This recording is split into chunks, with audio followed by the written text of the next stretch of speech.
This is Newsfighters, where we fight the news so you don't have to. With Dylan Behan. Yes, hello everyone. Welcome to Newsfighters. I'm your host, Dylan Behan, the Stephen Jones of news comedy. Let me just click my chair in.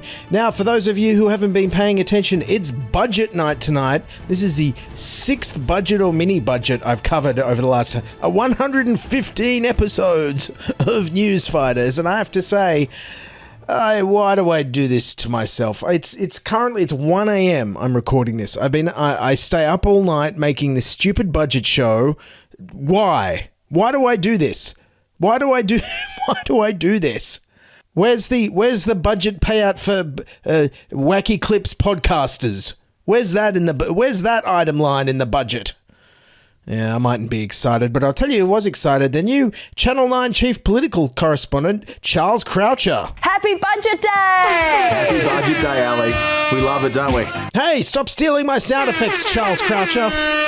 Anyways, in the lead up to the budget, there was a lot of hearsay and rumours about exactly what kind of a budget it might be. Jim Chalmers says this will be a no-frills budget. A Labor budget. But this is a weird budget. This will be a family-friendly budget. Family-friendly budget. A bread and butter budget. A bread and butter budget. A pretty standard bread and butter budget. Yes, a bread and butter budget, but just don't expect to be able to afford bread or butter in the coming months. The Treasurer is warning of substantial consequences to the economy from the latest floods to hit parts of the country. We know that the price of basic groceries and food will go up. Fruit and vegetable prices are predicted to surge by 8% over the next 2 quarters. Or toast, for that matter. Power prices are going up drastically. Electricity prices are forecast to rise by 20% this year and another 30% next year. So with cost of living prices spiralling out of control, why didn't this left-wing Labor government just, give us money to help us?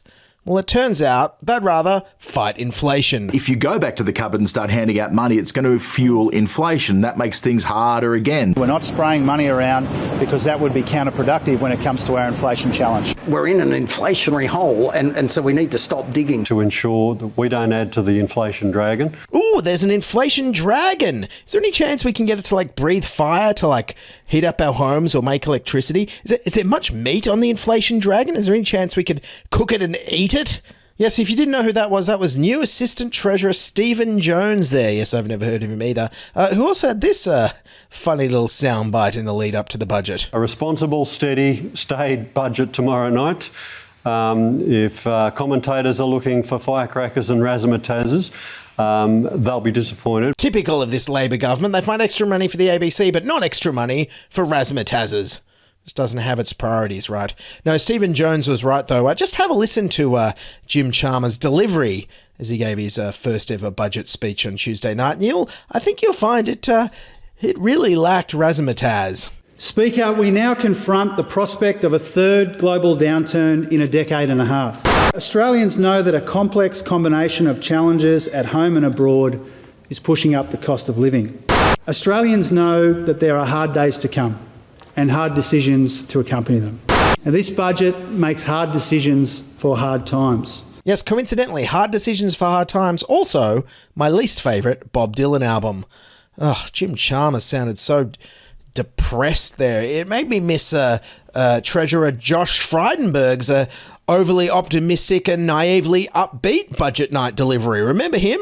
Well, Australia is back in the black. A $500 million commuter car park fund, the biggest tax cuts since the Howard government, all without increasing taxes. Yes, that was the 2019 budget there. Remember the good old days when budgets were just all about lies and commuter car parks? Now Jim Chalmers has the audacity to tell us there's going to be a massive deficit. The deficit for 2022-23 is now forecast to be $36.9 billion, an improvement of $41.1 billion. Okay, but not all bad news, as you heard there. Jim Chalmers did say there had been an improvement in the budget bottom line. Now, what brought that about? $150 billion extra revenue since the March budget.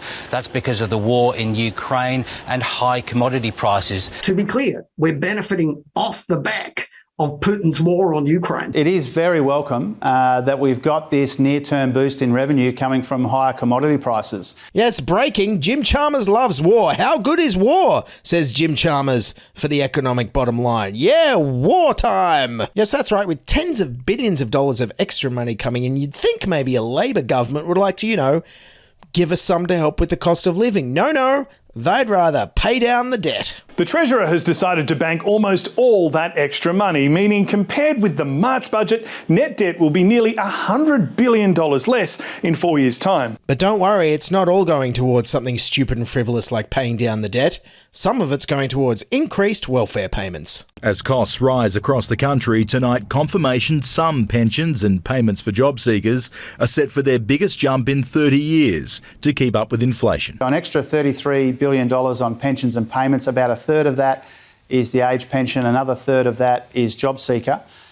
These are the consequences of a high inflationary environment on the budget. Wow, an extra $33 billion for welfare recipients. Surely this means the Labor government is committed to now lifting a job seeker above the poverty line, right? Advocates say the CPI fails to keep up with cost of living increases for things like food and housing. Lee relies on a $334 per week job seeker payment. That's way below the $616 per week Henderson poverty line. Sorry, job seeker recipients. Better luck next Labor government. Yes, turns out the only way you can actually afford to buy bread and butter if you're receiving money from the government is if you're receiving paid parental leave, which has been expanded. Tonight, our Labor government delivers the biggest expansion of paid parental leave since its creation. Yeah. This budget invests more than $530 million to progressively scale up the scheme, reaching 6 months paid leave in 2026. They're also scaling it up to make rich people be able to get it. Households earning up to $350,000 will be able to access the support. Eligibility will also be expanded with the introduction of a $350,000 family income test. Now, before you get outraged here that rich people are going to be getting paid parental leave, think about Labor's strategy for a minute. They're actually doing a kind of sociological experiment where rich couples who are used to living on $350,000 a year, one of them is suddenly, if they get paid parental leave, going to be living off the minimum wage because the paid parental leave payment is the minimum wage. So maybe Labor's game here is to encourage the minimum wage to go up by having these bosses have to live off the minimum wage for 6 months. I think this is the strategy. And hey, Labor, while we're talking about universal paid parental leave, is there any chance you could also give us some universal paid sick leave so we don't have to go to work next time we get COVID? The Prime Minister says we can't afford to pay people that don't have sick leave any longer. No? Okay, fine then. Anyway, surely expanding paid parental leave to 6 months must make it one of the most generous schemes in the world now. While 6 months is a major improvement, Australian families will still only have access to about half the average paid parental leave offered in the rest of the developed world. Yes, and I still don't know if they're counting America as a developed country there. Moving on, the family-friendly budget also had another cost of living measure for new parents. Like its cheaper childcare policy, reducing expenses for an estimated 1.2 million families, costing almost $5 billion. From July next year, early childhood education and care will be more affordable for more than 1.2 million eligible Australian families who will benefit from higher subsidies. And yes, everybody say it with me, higher subsidies means higher prices. All higher subsidies is going to do is drive up prices and make the shareholders and private owners of childcare companies richer. If only there was some way we could make childcare, freer and more universal, like, Scott Morrison did during the pandemic. All childcare will be free in the latest stunning handout to get the nation through the coronavirus crisis. I don't want a parent to have to choose between feeding their kids and having their kids looked after. A new universal system with no fees, no gap, the government paying directly to the centres. The existing means testing arrangements are no longer in place. We want everyone to be able to access care who is working during this 6-month pandemic. Yes, Dan Tehan there in April of 2020. And I don't know what's funnier there, the fact that Dan Tehan said Pam-demic, or the fact that he said the pandemic would only go for 6 months and we probably all thought the same thing at the time. Anyways, moving on, and the next cost of living issue had to do with housing affordability. To soften the economic blow with a new policy for affordable housing, committing $350 million for the National Housing Accord, striking an agreement with governments, investors and industry. The goal to build 1 million new homes over 5 years from 2024. Rents are through the roof and many families are struggling to keep up. Supply hasn't kept up with demand, which means too many struggle to live close to where they work. Too many are stuck on waiting lists for social housing. And for too many, the great Australian dream of home ownership seems completely out of reach. How good is it to have a treasurer around about my age who treats housing affordability as a quality of life and cost of living issue and not an investment portfolio issue? So what are you going to do, Jim Chalmers? With the Housing Australia Future Fund building 30,000 new social and affordable homes in its first 5 years. All right, well, it's good to start somewhere, but currently the waiting lists for social housing have surged past 175,000. So 30,000 doesn't really get us very far. Next, Jim Chalmers talked about his new housing accord that he's developed with the states. The ambition of this accord is big and it's bold. It's an aspiration to build 1 million new, well-located homes over 5 years from 2024. Most of this supply... Yes, Jim Chalmers received his sole round of applause during his budget speech for an aspiration. Well, I just want to take this opportunity to announce that I have an aspiration to climb Mount Everest, lose 10 kilos and become a billionaire. Round of applause, please. Anyways, moving on, and of course the Liberal budgets were always famous for their infrastructure spending, usually change rooms and car parks. The infrastructure spending in this budget was a little bit different, however. More than $2 billion set aside for Victoria's suburban rail loop.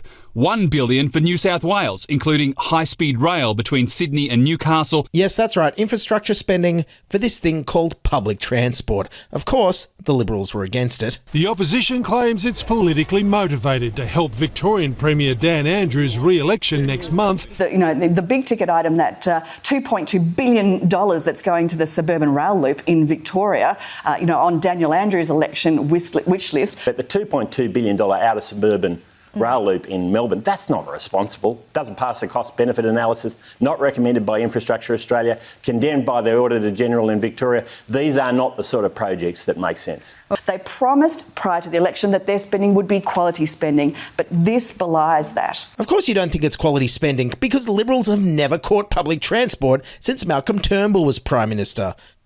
Even the Liberal government in New South Wales was angry. The coalition-led state allocated $1 billion for infrastructure projects in the upcoming federal budget. The Labor government in Victoria handed 2.5 times that. Anthony Albanese is shortchanging New South Wales, taking money out of our infrastructure program. New South Wales has been dudded by the federal Labor government. Of course New South Wales is angry with only receiving $1 billion in funding. In Sydney, that's only enough to acquire 5 studio apartments, I think. And the final cost of living measure I thought was actually a very good idea. This budget also makes medicines cheaper by slashing the PBS maximum general co-payment to $30 a script from the 1st of January next year, saving up to $12.50 per script for about 3.6 million Australians every year. I know every couple of years when I do my throat in from shouting at wacky clips and I have to go get a prescription, I'm like, holy crap, how do people afford multiple of these year round? So I'm going to give Labor a point for this. 1 point. That's a good one. Anyways, in conclusion, the cost of living measures in this budget were this. Cheaper childcare, expanding paid parental leave, cheaper medicines, more affordable housing, and getting wages moving again. Yes, very targeted cost of living measures there that left a lot of people out, as the media noticed. For workers who don't have small children, the outlook is pretty crook, frankly. There is no real help. If you don't have a child that needs childcare. The losers, and there's lots of them, households, workers. Wow, households and workers? That's pretty much everybody by my count. Shadow Liberal Treasurer Angus Taylor criticised the budget by saying what is Jim Chalmers doing? He told them the truth about how bad things are. How dare he? Doesn't he know he's meant to lie and spin a fairy tale like we did the whole time we were in government? You've got a position here, Laura, where Labor has inherited a remarkably strong economy, and all they're telling us is they're going to take it over a cliff. At the moment, all we're getting is doom, gloom, commentary and forecasting. That's not what we need. We need a plan. They're putting up the white flag. They're driving the economy off a cliff, and that's incredibly disappointing given the strength of what they inherited. I'm seeing from the Treasurer, doom, gloom, forecasting, commentary, but responsibility, no. And then Deputy Liberal leader Susan Lee was like, this budget's not left-wing enough. Just looking at my communities, so many rural and regional communities that live on low and fixed incomes, unless they know that they have a government that's got their back when it comes to their energy prices, this budget will leave them behind. And Anthony Albanese promised that he would leave no one behind. And 5 to 6 months in, millions and millions of Australians are being left behind. I have to say, my absolute favourite thing about whenever the Liberals are in opposition is watching them scramble to pretend they care about normal, everyday working people. Oh, what a sight to behold. It's just glorious, isn't it? Almost as glorious as Jim Chalmers' rebuttal. I won't be taking lectures on the budget from the dregs of a former government. So what could be done to repair this budget? Well, it turns out it's pretty easy, according to the media. You just get rid of the stage 3 tax cuts, get rid of super tax concessions and tax mining more. Tax experts say tweaking the controversial stage 3 tax cuts and a windfall tax on gas and iron ore could slash the deficit by half. There are calls to wind back superannuation tax concessions.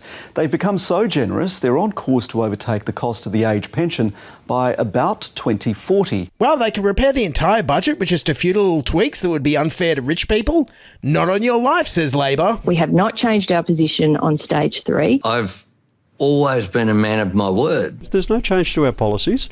There's no change to our policies. There is no changes to our policies. Well, we have not changed our position. Mind you, I have to say, Susan Lee did remind me of an interesting point that Anthony Albanese always used to make on the campaign trail. I have two simple philosophies that I have, and in part that drives me every day. One is no one left behind, but also no one held back in delivering a better future where no one is held back and no one is left behind. Of course, what we didn't realise at the time is that the people he doesn't want to hold back are parents earning $350,000 a year, rich people who want tax cuts, private childcare companies, and fossil fuel companies who are funding all these entitlements.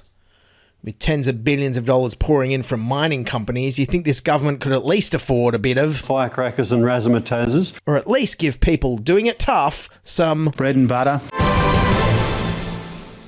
All right, everybody, that's Newsfighters for today. Thanks for listening to my 6th ever budget wrap episode. I don't know if they get easier or better every year, but I hope you found it a little bit informative and funny. Anyways, and a big thank you to my new Patreon supporter, CJ.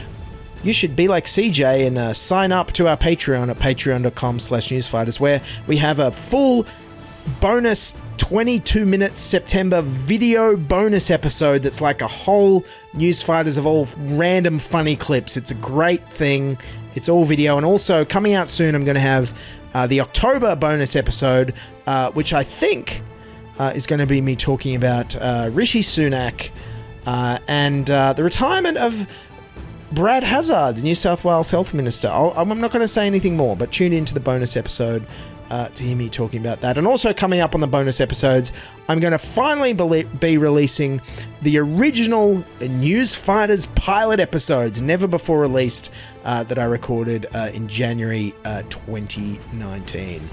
So please join me on the Patreon at patreon.com/newsfighters for that great bonus content. And don't forget, you can follow us on Twitter and Instagram at NewsfightersPod. Hit follow and subscribe on YouTube or your podcasting app you're listening to us on right now. And don't forget, you can also buy me a coffee at buymeacoffee.com/newsfighters. And to hear about new episodes, we have a mailing list that's free. It's at newsfighters.com. All right, happy budget night, everyone!